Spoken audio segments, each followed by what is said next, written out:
Shubhato, it's an absolute pleasure to be here today. And I was talking to my dad a month or so ago, and I was just asking him, who can I reach out to for my podcast?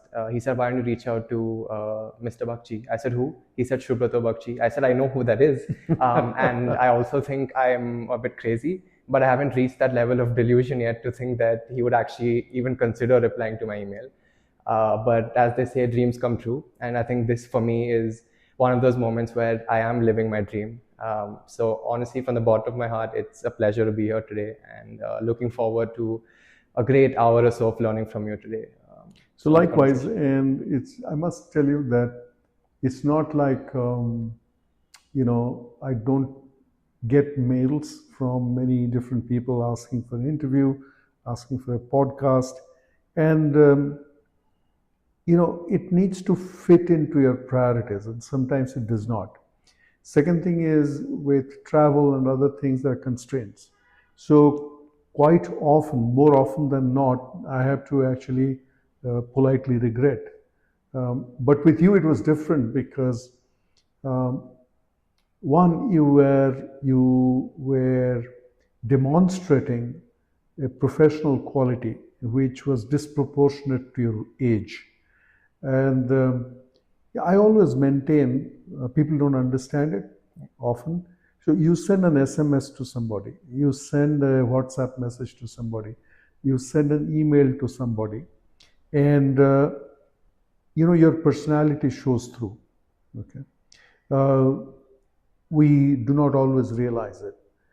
So the other person is reading you even without your knowing, and you're creating an impression.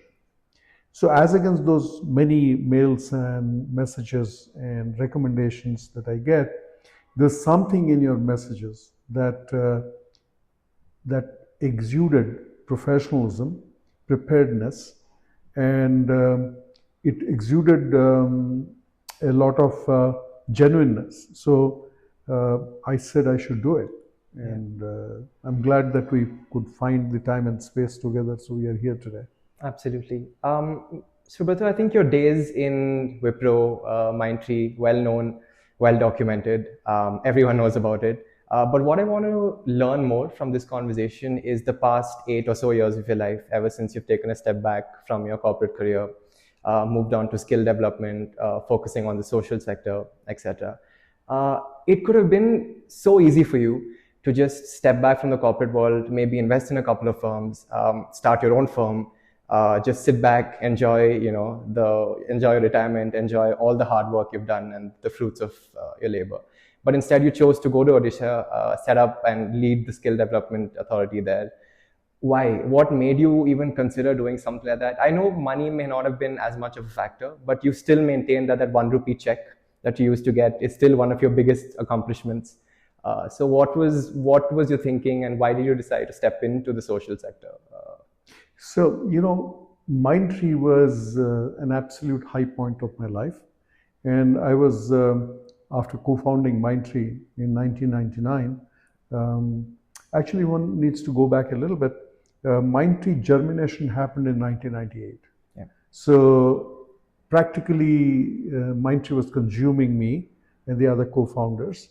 So 98 to 2016, when through a planned process of transition, I was to step out. The idea was basically to devote myself to 4 things. I told myself that I want to travel, I want to teach, I want to read, and I want to write. So those are 4 things. Those are priorities. I didn't realize that I will get this call from Mr. Naveen Patnaik. It happened out of nowhere. So it was not planned. And I believe that the most significant things in your life are actually not planned by you. Planning is important. Once we know what we have set out to do, we have to plan, absolutely no question about it. But, something like the transition to government, by myself, I would not have ever thought about it. It didn't fit into my matrix of travel, teach, read, and write. Now, when I said travel, teach, read, and write, it pretty much eliminated the idea of starting a company all over again because Mindtree had consumed everything. Uh, at least I thought had taken everything out. So I was not looking at myself to be a serial entrepreneur. The second thing is becoming an investor. That wasn't a priority because by the time both Sushmita, my wife, and me, we had decided that we need, over the next 10, 15 years of our life, we need to declutter and we need to plan divestment, if you will. So the idea of becoming, to make money out of money wasn't a priority. So we didn't see ourselves as investors. So net, this was Providence that spoke. And, I listen, and the people I trust, they help me to listen. Yeah. So when Mr. Patnaik actually made the overture, I was quite taken aback, and then I decided, as I have written in my book, The Day the Chariot Moved, I decided that I'll speak to 4 people. And if any of those 4 people would have said no, I wouldn't have done it because it's completely uncharted, high risk territory. So one was my wife, and she said, you should do it. One was, I spoke to Manish Savarwal. Manish is somebody I deeply respect, and at that point in time, he was clearly one of the people who knew the world of skill development, perhaps the best in the country, and he was the most experienced with very strong point of view because he co-founded Team Lease, and Team Lease is one of the largest employers of skilled individuals in the country. The third, I chose to speak to Nandan Nilekani, because Nandan had worked with the government and worked with the government when he helped to create the Aadhaar platform. So he had experience. And last was my eldest brother, who was a bureaucrat once upon a time, and he had worked in Odisha. He was chief secretary of the state, but long time ago. So these 4 people actually helped me to refine and listen deeply and listen to the voice of Providence, which said, come, this is your new calling and this is your new spread. Very little did I realize, though, that once I crossed over from a long career in the IT industry and the private sector, that I'll spend 8 years in the government. So that was something which happened. I allowed myself into it. Destiny had a role to play, and I loved being there. So those 8 years just happened in the blink of an eye. Yeah.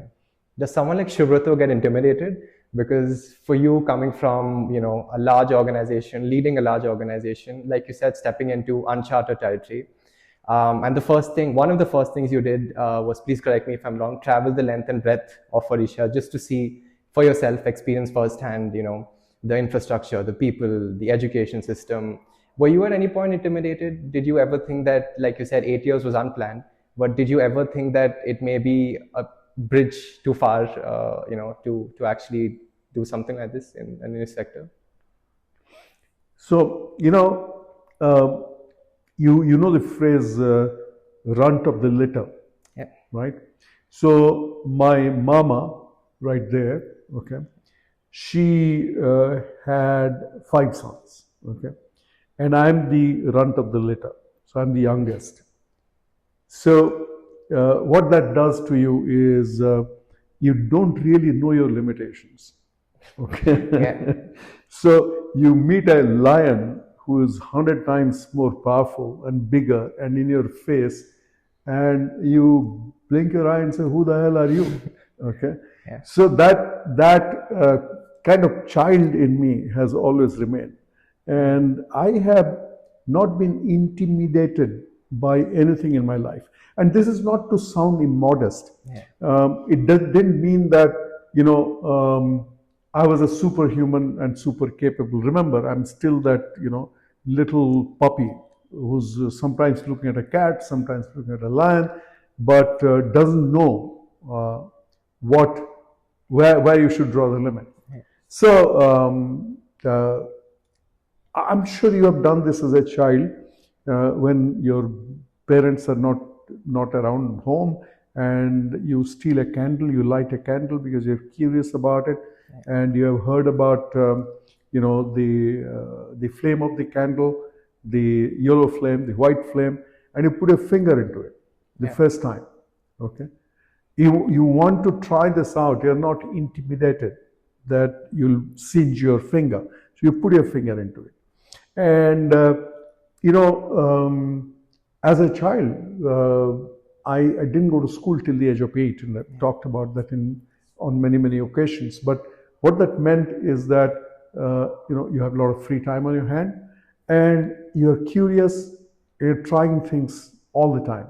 So, for example, the first honey, the honeybee hive that you see, okay, or the hornet's nest that you see, and you go closer to it, you put a finger in it, you put a stick in it, and see what happens, right? And a lot of kids do this with firecrackers, for example. So you're not intimidated. Only when you grow older and you begin to disassociate yourself from the child in you, that you begin to worry about your limitations. So, in summary, no, it didn't intimidate me.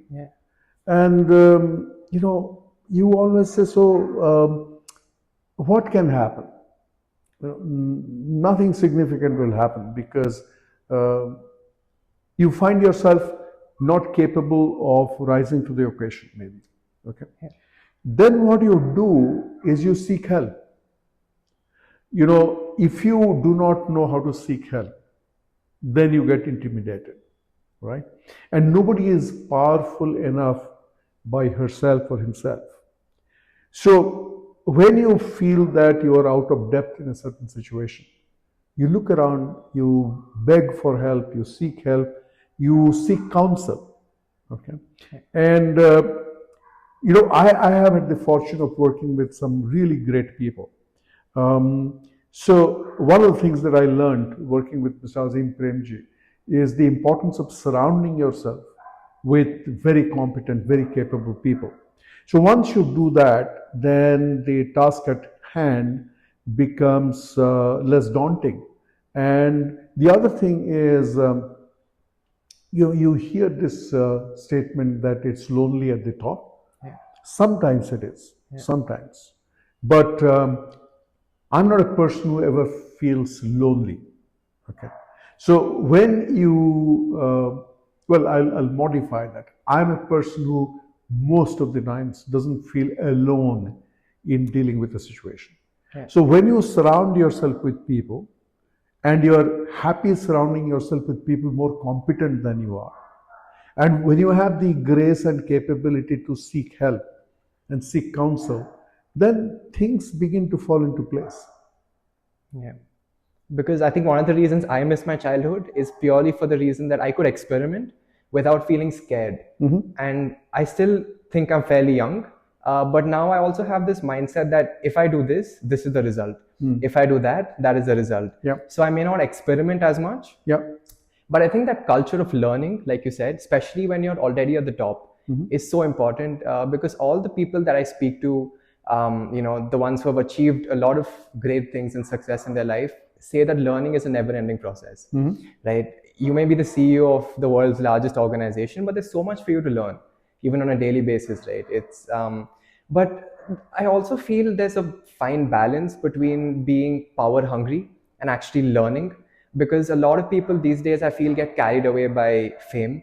And I think for you, your humility and the person that you are today was a lot to do with your childhood, the way your parents brought you up, and that reflects as a person and the person that you are today. But do you feel that a lot of people these days, especially in the younger generation, tend to get carried away by fame and lose that sense of humility, which is extremely important, if you ask me? So we were children of less, right? My father was a small-time government servant, and when he retired, his salary was 305 rupees, By today's, by after adjusting for inflation and everything else, today, that would probably be around 20,000 rupees a month. Okay, and I was born in a government quarter, and we were transferred every 12 months, 18 months from place to place to place. And my mother made home with with that limited earning that my father had. So I was born in a house where there was no electricity and no running water. So given that perspective, uh, there isn't a day that I do not remember that upbringing, right? So when you are able to remember where you came from, it's not difficult to be humble, right? And it's difficult. It's not difficult to get disassociated or displaced from that memory. Memories are very essential, you know. So we got to know where have we come from. Yeah. The moment we forget that for whatever reason, and that is where the loss of humility happens. Now, a lot has to do with how you are brought up by your parents. So I'll give you an example. A couple of days ago, I was at a place in a gated community, and my taxi cab stopped because there were a couple of school buses that had pulled up. So we had to wait, and I saw this thing where little kids actually one after the other kept getting down from the school bus, and there were a whole flock of maids, nannies who were there to pick them up from that bus point. And all of them picked up the school bags of those kids who got down from, the so-called international baccalaureate school or the international schools or whatever, public schools. And from kids this small to kids who were clear that they were probably in their 8th grade, 9th grade, 10th grade, their household help actually lugged their school bag from that point onwards. So this is not a problem with the kid. The parents are actually building dysfunctionality. Okay, they're seeding loss of humility, because this is where privilege begins to kick in. If the kid did not carry her or his school bag, right, the chances are very high that that kid will actually take many things for granted in life. And the moment you start taking things granted in life, that you begin to forget where you came from. The other interesting thing is we need to be immensely grateful. Okay, and gratitude, like going to a gym, is a matter of practice. Yeah. So why gratitude? How much of my success is truly my success is a good question to ask every day. Okay. So we need to step back at each point and say, who else contributed to my success today? The moment you do that small exercise, you'll begin to realize how many people truly hold you up. Okay. And then you begin to say, what is the reason that you should not be humble? What is the reason that you shouldn't be grateful? The other very important thing is that, once you practice humility, then you begin to realize that when you're humble, you're actually not discounting yourself. No. Humility is an asset. Absolutely. Okay. Yeah. I tell oftentimes that if the world comes to an end and all of us have to actually beg, okay, I'll be probably one of the best beggars in town, because to beg, you really have to be humble. Nobody will give alms if you're an arrogant beggar, right? Yeah. So, if I have humility, I'll get alms. If I do this, you'll put something in my hand, right? So humility at an individual level, Yeah. at an organizational level, at a societal level, at a civilizational level, okay, is a huge asset. Once you begin to understand that, then we realize it makes sense.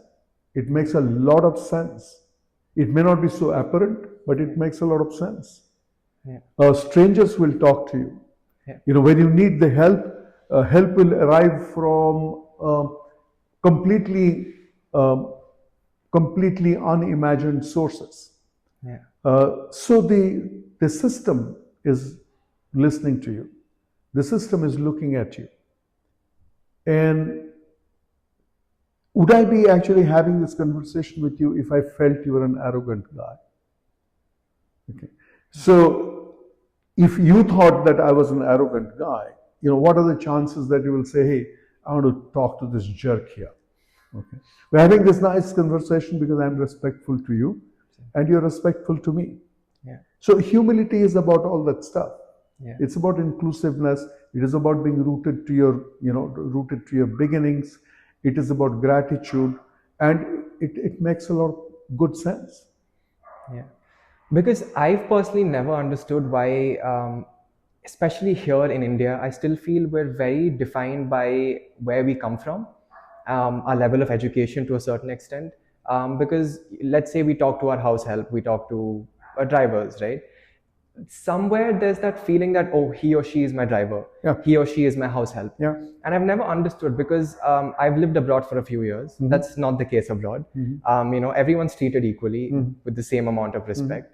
And I know things are moving towards a more positive state here in our country as well. But do you still think there is a bit of that, somewhere in the back of your mind that, oh, he's just, he's not educated, she's not educated, they come from a poor village in some state, and that thinking needs to change, right? So it's very deep rooted. It is very societal, and it is also very colonial. It has also got to do with the caste system. Yeah. And I think these are big handicaps that we have.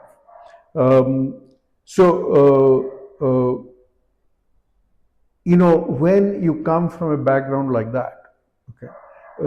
So what did colonialism do to us? It actually, it basically told us that for me to get recognition in society, I have to speak English.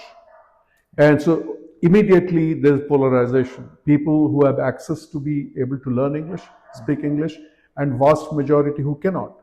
So the moment you cannot speak in English, then you are an inferior life form. Okay. So those people who could speak a smattering of English and curried favor with the colonial masters. Yeah. Okay, they saw themselves as the new higher caste. Same thing happens when you have that piece, then gives you access to money and your ability to buy services, and then you begin to say that I'm the employer, those people are my employees. Okay, I'm the master, they're the slaves. And we mimic the Sahib, the colonial Sahib. Yeah. Okay, if the colonial Sahib lords over me, I now must lord over my own fellow human beings. So there's a lot of colonial baggage that we have. Second is the caste system. Okay, so caste system is not about the caste that we really think, about the four castes, but it has also got to do with the caste system at work. So what does it mean? It means that the white collar worker is superior to the brown collar worker, who is superior to the blue collar worker, and who is superior to the unskilled or the semi-skilled worker. Okay, so as a result, when you are in and out of an airport and you see a janitor inside the washroom, okay, you don't even recognize the presence of that individual, far less to say, I'll make eye contact. Okay. Similarly, you drive all the way the back seat from the airport to wherever you are going, and you don't think it is an important thing to have a conversation with the driver. Yeah. Okay, or to say thank you when you get off. Right. So those things then begin to take a life of their own. It is also a function of economic depravity. Right. When you have equity, economic equity in society, there's not wide disparity between different kinds of workers, then you begin to be more respectful. Okay. So to just give you a perspective here, since I came from the world of skill development, um, if a young person comes out of an ITI, Industrial Training Institute in India, starts life anywhere between 10,000 to 15,000 rupees. Okay. Whereas if you are if you are an IT engineer, you'll probably start life at 10 times more salary than that, right? So automatically you are creating a wide disparity. Okay, so if you look at Singapore, for example, it's a country that I deeply admire. Our ITI equivalent there is an institute called ITE, Institute for Technical Education. So a 10th pass young man or a young woman who goes there studies for 2 years to be an electrician, assembly line worker, a hairdresser, anything. So you start your life at a base salary of around 34,000 Singapore dollars. If you are graduating from the Polytechnic, which gives you a diploma, which gives you 3 years education and not 2 years, you start life at about 36,000 Singapore dollars. And if you are from the National University of Singapore, NUS, and you start off as an engineer, you start at $37,000. So what does this mean? It means that you are not beginning with a huge amount of inequity, and also you are telling that young person who because of circumstances or by choice sometimes becomes a electrician, that at $34,000 you could still be able to afford reasonable housing. In that reasonable housing, you'll have access to water and electricity. With that, if you stay on in this job for 5 years, you can marry your sweetheart. Between the two of you, when you have babies, that baby can go to a reasonably good school. So that is how important it is to start right. Okay. Here is a system which does not see anything wrong of historical inequity, and that inequity continues. So say, for example, I was looking at the market cap of the two largest delivery companies in the country. It is mind-boggling, $38 billion.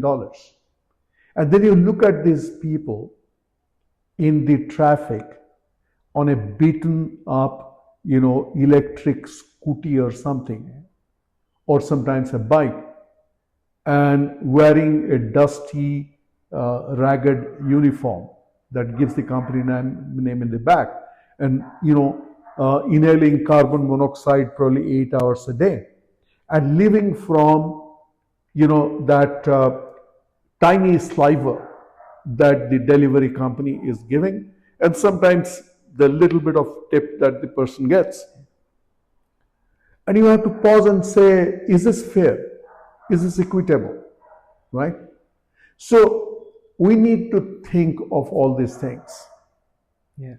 And I think that brings me to the point of power centricity versus human centricity, because organizations today have a lot of emphasis on power centricity. You go higher up that ladder, you yield more power, you have more people working under you, you can delegate more tasks to individuals.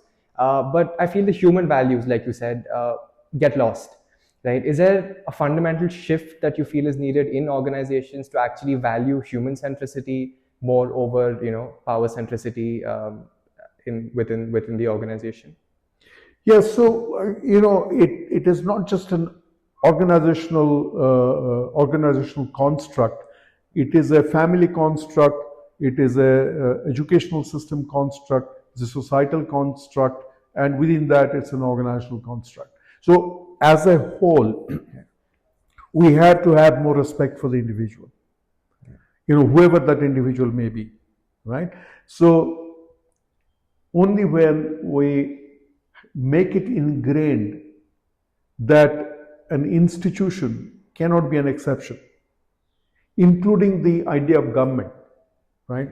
Only when society is respectful to the individual in a true sense that the government better behave, right? If society begins by saying that it is okay to be discriminatory, okay, as a philosophy, as a social philosophy, is to look the other way and not feel pained about the fact that there is wide-scale discrimination, political discrimination, economic discrimination, in whatever form discrimination presents itself. So that gets reflected in the institutions.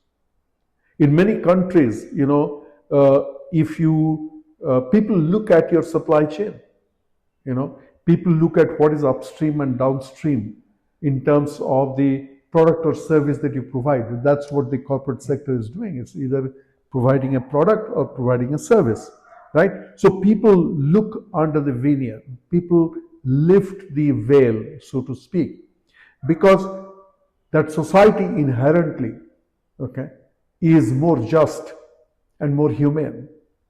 So institutions, when institutions were, let's say, talking about the for-profit organizations, largely, and they, at the end of the day, know what is good for them because they're really driven by an economic agenda. Yeah. So if they think they'll be shunned, yeah, okay, so they will fall in line. And that's if you see how young people today are yielding more and more power, because today's young people are far more sensitive. They're paying attention. yeah, And the social media is actually, in many of these things, is working in favor of building equity.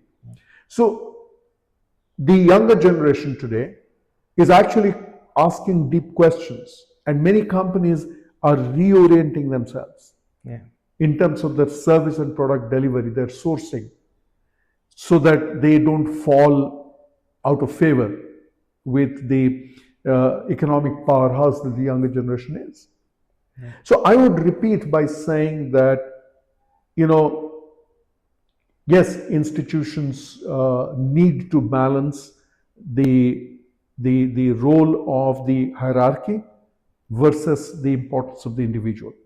So in Mindtree, for example, a company that I co-founded, all the time used to talk about the idea of heterarchy, not just hierarchy, but heterarchy. Hierarchy is the org structure that you see on a piece of paper or on a slide.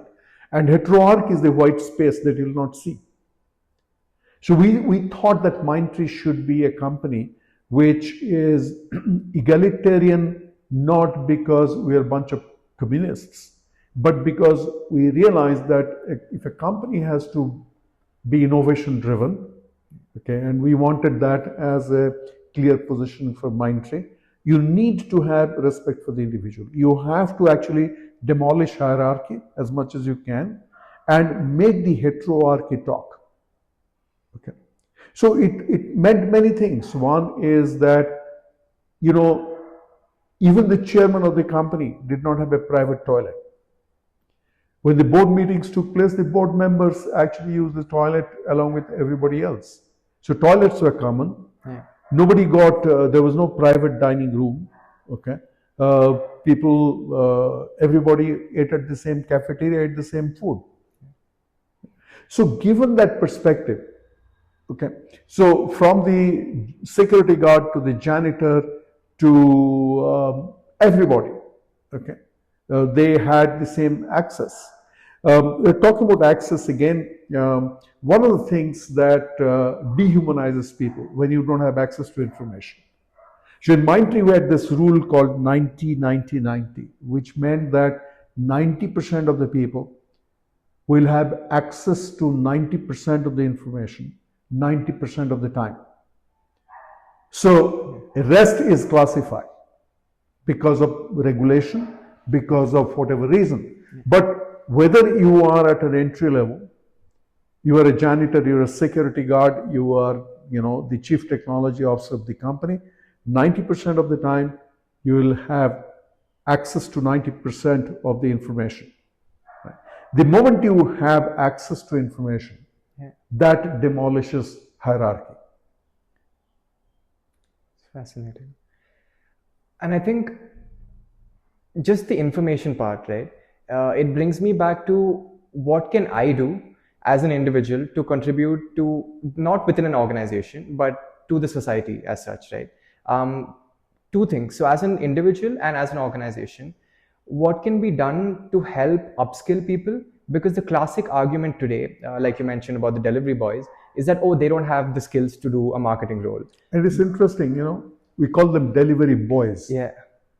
Are they boys? Have you ever seen a delivery person who's a boy? No, they're young people. They're called boys. Okay. Yeah. And that is the caste system at work. That is looking down upon people. Yeah. Okay. There are no boys, right? There are no girls and boys. So the other extreme, of course, is this nonsense calling them executives and partners. They're not executives. They're not partners. Okay, but they're not boys either.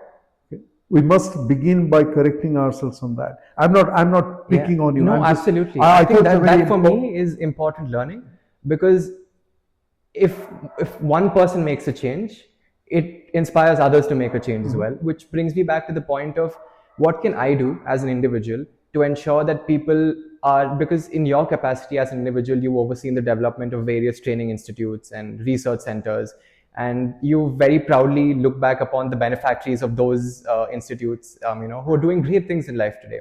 But I, as an individual, may not be able to make an impact at such a large scale yet. So what can I do to do a bit my part to ensure that people are upskilled, people get access to information like you mentioned, and what can companies do, like the Mindtree rule you spoke about, to ensure that their CSR is not limited to planting trees or donating to an orphanage, which are all great things. Don't get me wrong, they're amazing things to do, but to actually involve themselves more in the social sector and skill development, because India today has a massive youth population.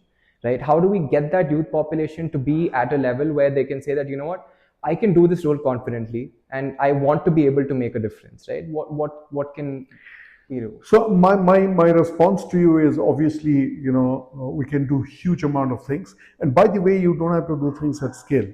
When every individual starts pulling the chariot, okay, if you imagine in your mind, a chariot being pulled, so every individual is pulling his or her own little bit, okay, and then something larger than life begins to build kinetic energy. So our individual acts are very important, right, to build kinetic energy of change. So coming to your question, we need to embrace that I'm empowered. My small act will actually have a huge impact. Okay, because from one person, another person. So it doesn't have to be transformative change of a big leader somewhere with a big agenda. What can educated people in this country do? I think our responsibility is to fix the information asymmetry. Yeah. Okay. It is working against Bharat as against India. People don't have information, and we underestimate the power of information that the middle class, upper middle class, the rich people have. Because you have access to that information that the household help does not have, it creates a chasm. For example, the average middle class family in India or upper middle class family in India has directly 3-4 people holding that family up. It could be the part-time maid, it could be the part-time cook, or maybe full-time. It's the driver, it is a security guard in the apartment complex that you live in. And what are the chances that they even know what are the career options for their children? I'm amazed that most Indians do not know, educated Indians do not know what is an ITI. That an ITI is a place where you can learn a vocational course. There are courses for 1 year that that don't even require you to pass the 8th class. For example, if you want to take a painting course in an ITI and become an industrial painter, 8th class education is good enough. And if you are a 10th class pass, you can go to a good ITI. You will be 100% guaranteed to have reasonable employment. Whereas if you go to do a BBA, so-called BCA, BBA, go to a so-called degrees college, you may not get a job. So how do you actually give the information to people who need the information so that they can get connected to opportunities? So information shepherding is a very important part. Because I think, Subroto, this brings me again, just to add on. So let me just finish the chain of thought which you triggered. So as an individual, I must begin by bridging the information asymmetry. Yeah. Second, you talked about an employer. Yeah. 94% of all paid job in India is actually in the unorganized sector. Only 6% are in the organized sector. When you have unorganized sector jobs, it means that you get your wages paid in cash. Yeah. You have no job security. There's no health benefits. You don't get leave. You don't get long-term financial savings. Okay. So if 94% of workers are in that stage, so we talked about inequity before. Yeah. Okay. What will happen to this country? Now, the 6% which are in the organized sector, if you go and look at a manufacturing organization very closely, you'll find that, most of the workers, they're not on the company rolls. So, you go to many large manufacturing organizations, service organizations. So everything is outsourced. So if you go to an engineering unit, okay, in Pinia or in Coimbatore or in Pune, Hinjewadi or NCR, the worker is actually not on the payroll of the employer, is working in the, working for the subcontractor. Okay. So when that kind of a thing happens, then the chances of,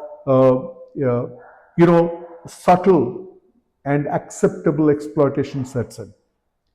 So just as I said, for the individual, our job is to bridge information asymmetry. As a company, we need to embrace the importance of creating more jobs with sustainable economic conditions, not minimum wage. Yeah. Okay? We can't look the other way. One of the things that is happening is the commitment for human capital development. When your manufacturing line is running because of an oversupply of workers, and you are happily able to take the contractors wage worker, you are not committed to the long-term career development of that individual. Okay. So barring few companies like the Tatas, for example, you will find very little commitment to human development, commitment to long-term career planning and career growth. There is zero career planning, career growth once you have a worker who has entered through the gate. So corporate India, and particularly the small and medium industries, many of them are today, they are getting their profitability through labor arbitrage, not because they're running a world-class efficient place. So we need to come out of that mindset and say that I will actually own my workers. Okay, I will be committed to the human development of the people that I have, and I need to shift myself from the mindset of minimum wages to sustainable wages. And the third is the role of the government. So the government role has to be good regulators. Okay, you need regulation. Without regulation, we have gone to the extreme to say that government needs to stay out of things. No, government actually should be in things. The Singapore example that I give, Yeah. okay. Now Singapore couldn't happen if the government was a hands-off actor, right? In a country which has got such huge amount of socio-economic inequity, the government needs to play the role of a good regulator, not be in a control regime, but the government has to actually has to foster an environment where the system will step back. If you look at, for example, you talked about CSR a little while ago. Yeah. CSR wasn't even a terminology in the mind of anybody till the government came and said 2% of your profit after taxes you need to give, and if you don't give, then you need to explain why you didn't give, right? So it changed things. It made people to think. There can be debate and discussion about the efficacy of that. Yeah. And how much CSR can make a difference, and what is the role of ISR, individual social responsibility, vis-a-vis corporate social responsibility. But those changes were induced by government. Government at one point in time talked about wage regulation. And today, if you look at the problem of 6% jobs in the organized sector, and that too driven by the minimum wage mindset, the government has to come in and play a fair regulator's role. So government has a role, organizations have a role, and individuals have a role. Only when we come together that the state of the society and the economy will change. Yeah, because like I was saying, that reminded me the information asymmetry of TAFE, TAFE, which is an Australian government institution, where they train people to be plumbers, electricians, and these guys get paid. I mean, these individuals get paid $70, $80 an hour. Mm-hmm. They drive in their Mercedes Benzes to construction sites, and it's a desirable job. Sometimes even more desirable than a BBA or than a master's degree. And that's because people know about it. People are actively encouraged to take up courses to become plumbers and electricians, and they want to do it. They knowingly want to do it because they know they have good career prospects. And I think the classic argument or the counter to what you just said was the government can put their hands up and say, listen, India has such a wide population spread across so many different states, majority of them living in rural areas. How do we get to these people? How do we tell them, in their languages, in what they understand, because they may not all understand English or Hindi.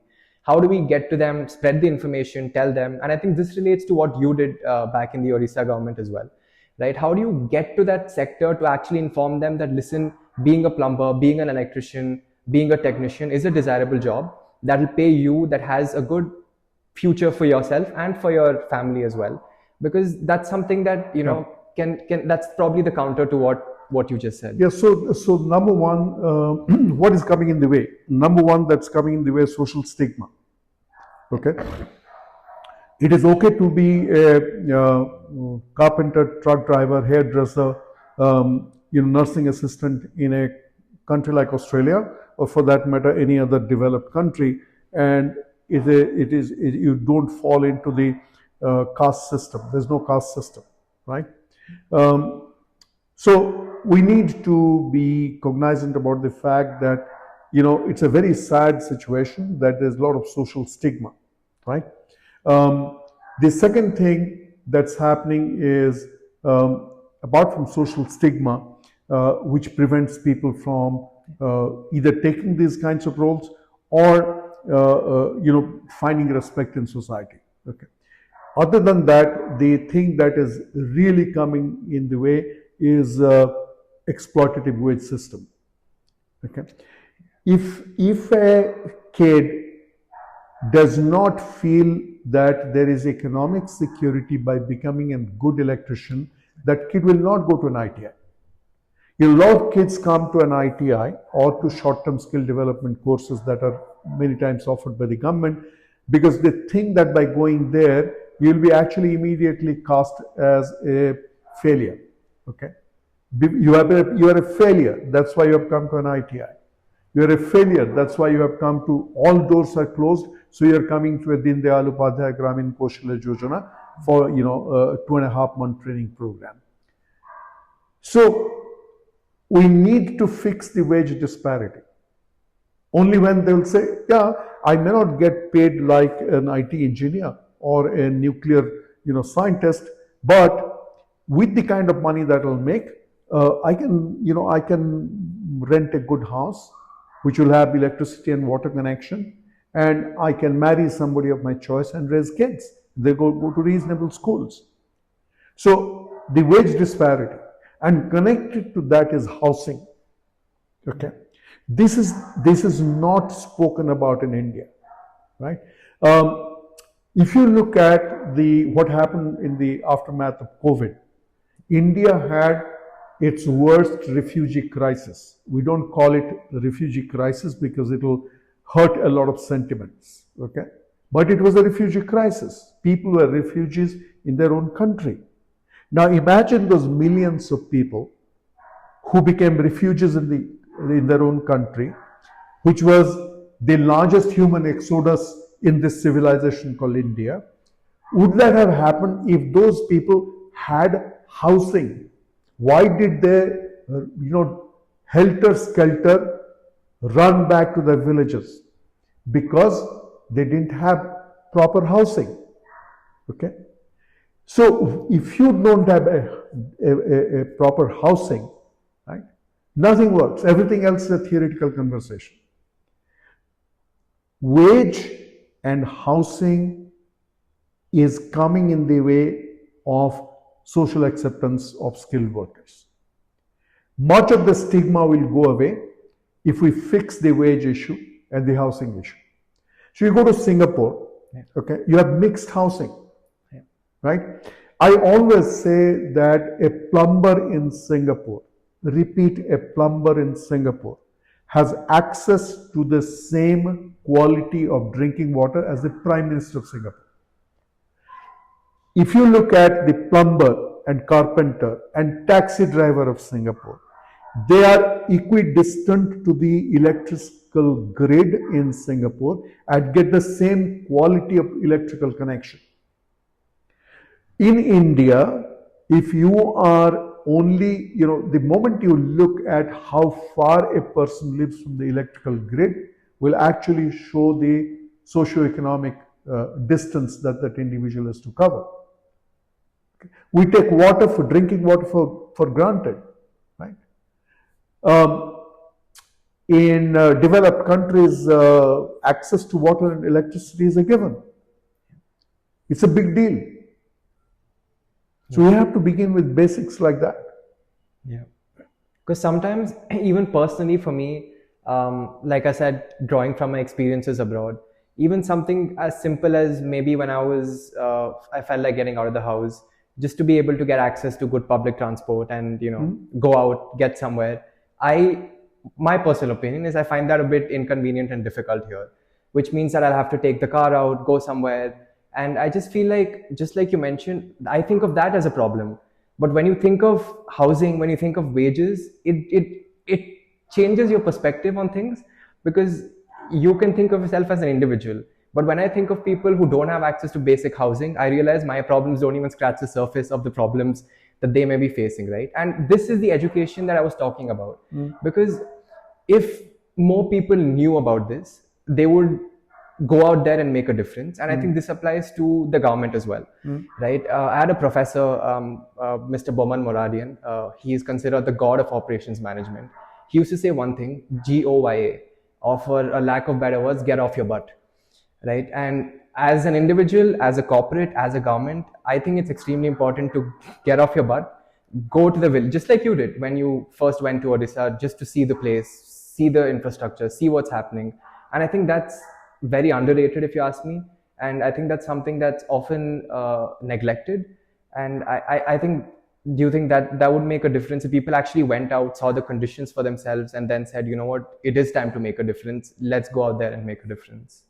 Yeah, I think you make an important point there, that I think what your professor talked about to get off your butt is about create displacement for yourself. Okay, Yeah. there's lot of that metaphor is very powerful. You have to move, means you have to displace. If I have to go out of this room, I have to get up from this chair. Yeah. There's no substitute to inducing displacement. Only when you are displaced, you are able to see larger reality. And you talked about humility a little before. Yeah. And without humility, you are not connected to this system. You're not picking up signals. You're thick skinned. You don't sense. So in this book, The Day the Chariot Moved, I cite the work of somebody called Otto Scrammer, who wrote something called Theory U. It's a construct where Otto Scrammer talks about three elements in our consciousness. Talks about sensing, presencing, and realizing. So any significant human activity must begin by sensing.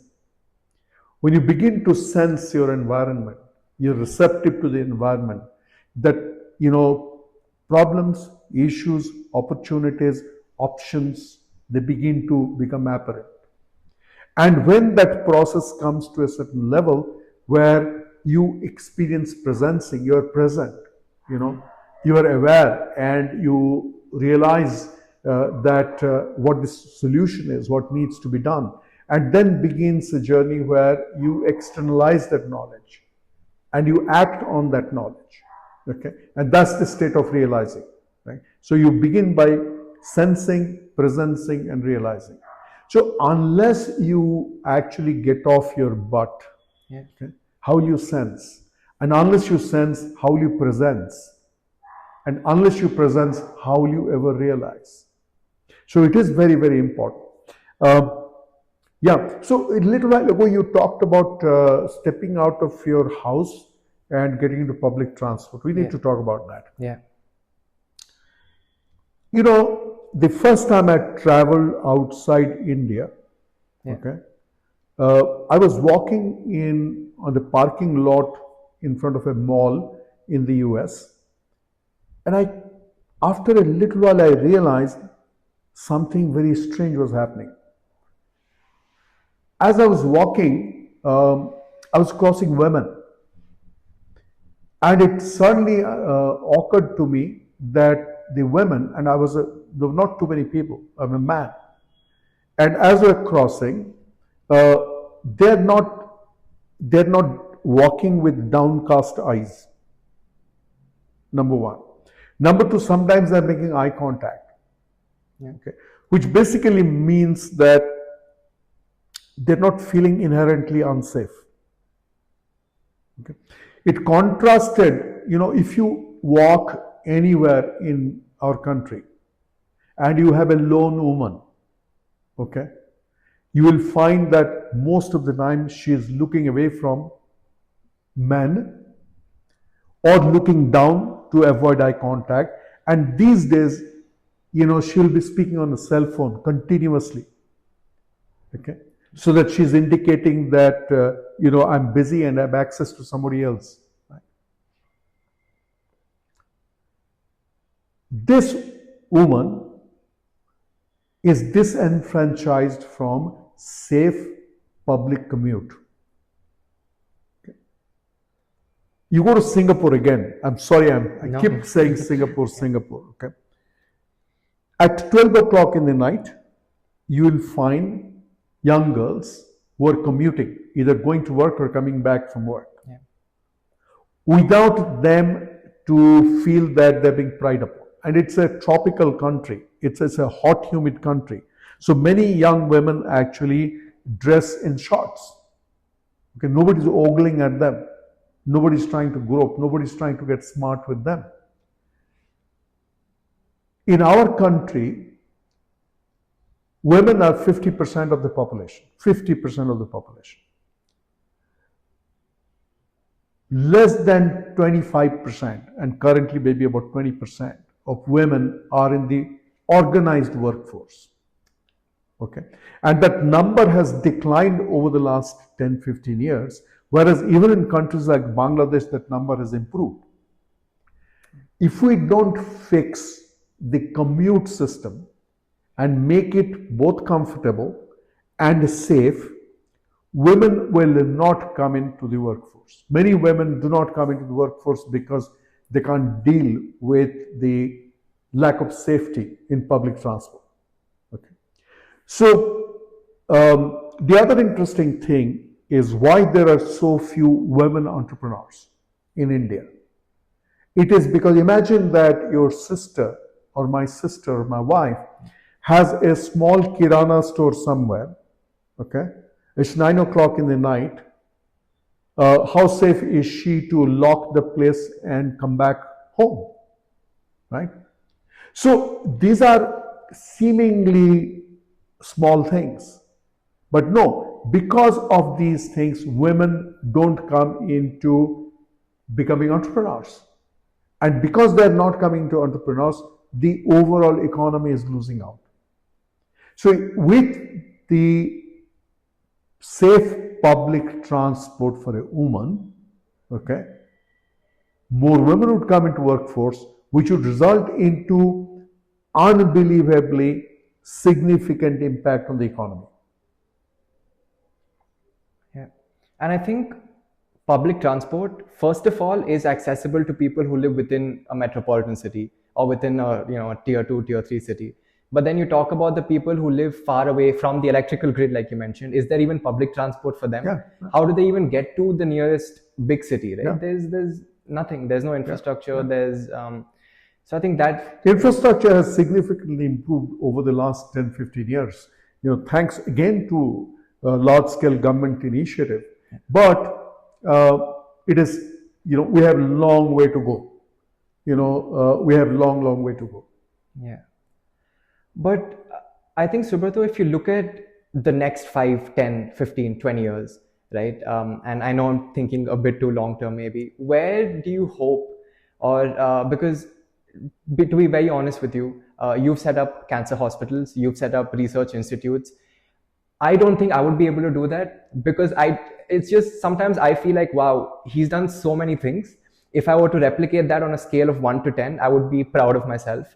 But then more as from your perspective and considering the amount of things that you've done to contribute towards society and just to ensure that people's well-being is taken care of, what do you hope that individuals and even the government organizations do in the next 5 or 10 years to ensure that we as a country are on a brighter path? We already are, but on a much brighter path to becoming a developed country.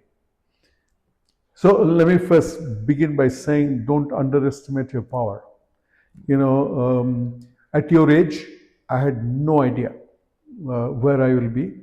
What is the size of, size of engagement? I'll not say impact, but engagement that I can have. It has happened over a period of time, right? And what little that Sushmita and I have been able to do in our individual and collective capacity, it has been earned over a period of time. And I think I didn't have the kind of access to information that you have. My world was not a global world, right? Your world is a global world. Your world is an interconnected world. Access to information is all-time high. Newer opportunities are coming up in society, in economy, in technology, which is creating fabulous opportunities.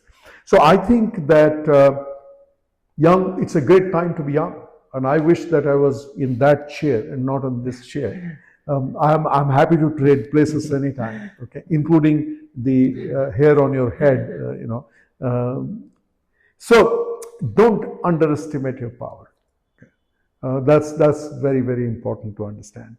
And so what was the other part? Where do you see, or what do you hope in the next 5 or 10 years India achieves?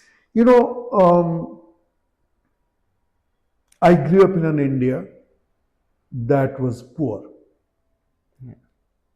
but it was inclusive.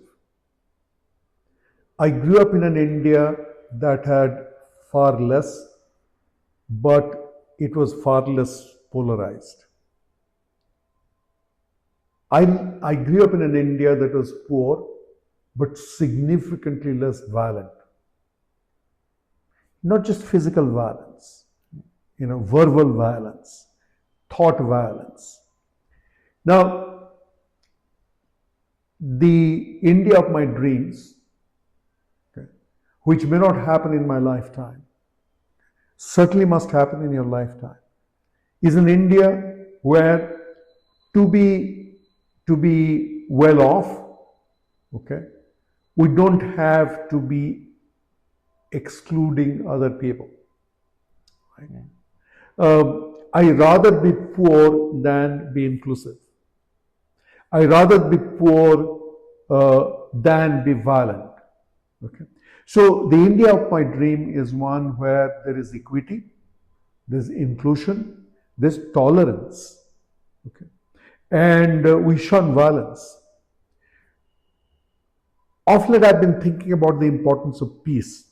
Okay, we think peace is an esoteric thing. The idea of peace is a very critical element of economic progress. Right now in Gaza, you cannot think about economic progress because there's no peace there. Okay. If you look at the countries that are at the forefront of economic development, societal development, technological development, you'll find that what is their stock in trade? What is that fungible raw material input they have? It is more peace. So peace is an economic necessity. When you have violence in any society, the first thing that happens is skill migrates. If you look at human history, by skill I'm talking about a wide range of things here. Skill, capacity, intellect, innovation potential that migrates.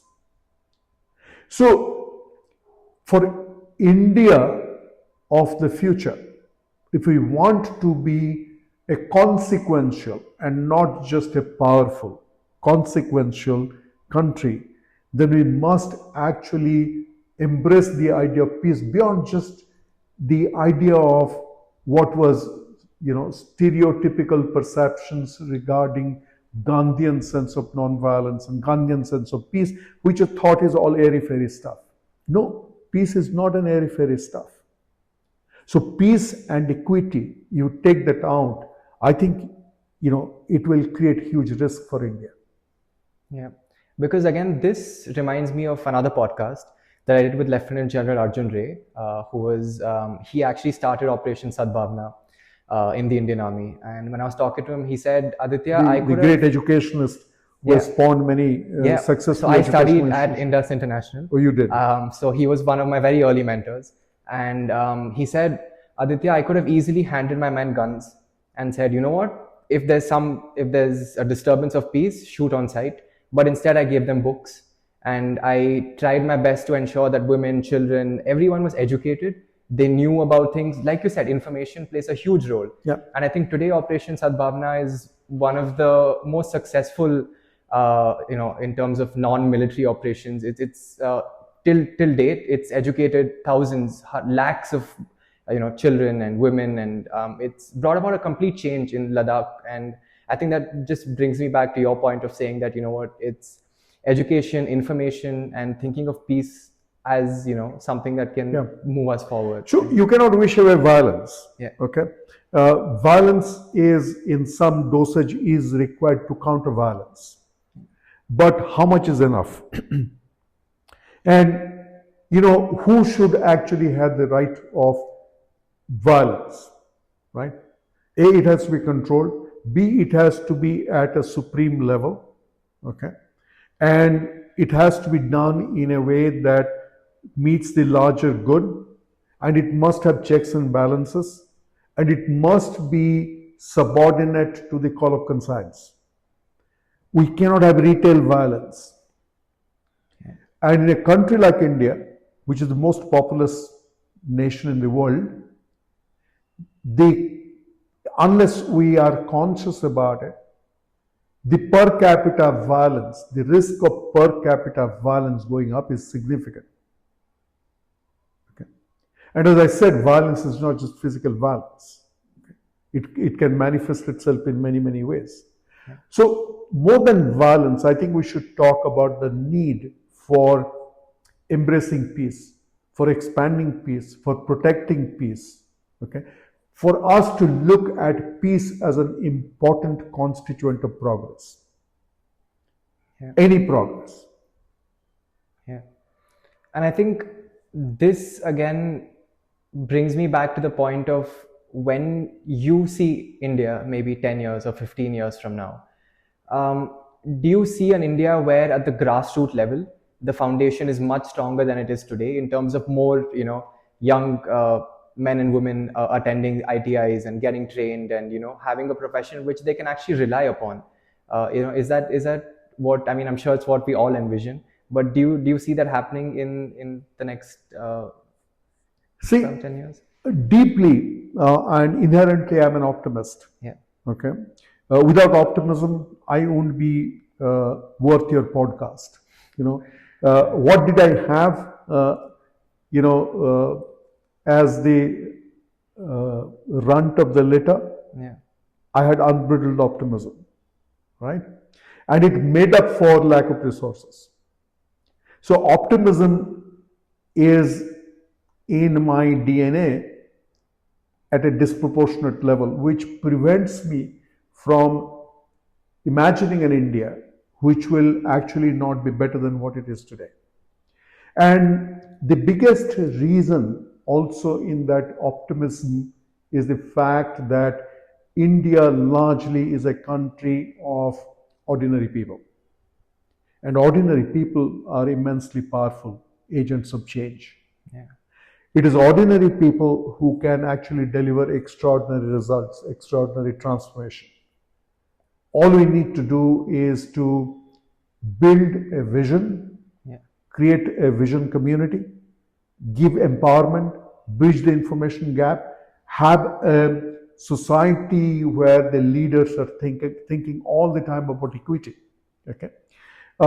Given that perspective, I think the best time for India is beginning now.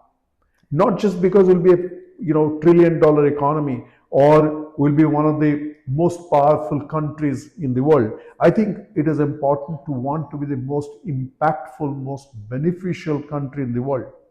Okay, you don't have to be most. It's not a competition out there. Than to be saying, I will be an economic powerhouse or I will be, I'll be a military powerhouse. I personally believe that the best is going to come and it will come from ordinariness. Yeah.